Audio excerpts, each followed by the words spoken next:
உங்கள் தலையெழுத்தை நீங்கள் மாற்ற வேண்டும் என்றால் இதை முழுமையாக பார்க்கவும். உங்களுக்கு முருகன் ரொம்ப பிடிக்கும்னா சேனலை சப்ஸ்கிரைப் பண்ணிட்டு ஓ முருகா என்று கமெண்ட் செய்யவும். இந்த வீடியோவை முருகன் தான் உங்க கண்ணில் காட்டியிருக்கிறாரு. உங்கள் தலையெழுத்தை உங்களால் மாற்ற முடியுமா என்று கேட்டால் முடியும். எப்படின்னு யோசிக்கிறீங்களா? அதற்கான ஒரே பதில் முருகன்.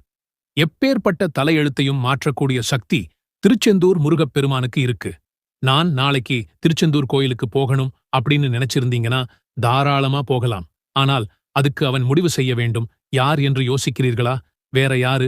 சண்முகர் முடிவு செய்யணும், திருச்செந்தூர் முருகன் முடிவு செய்யணும் நீங்கள் வரவேண்டும் என்று. இது பல பேர் வாழ்க்கையில நடந்திருக்கும். ஏன் எனக்கே நடந்திருக்கு. நான் 3 வருடங்களாக திருச்செந்தூருக்கு போக வேண்டும் என்று முடிவு பண்ணி போக முடியல.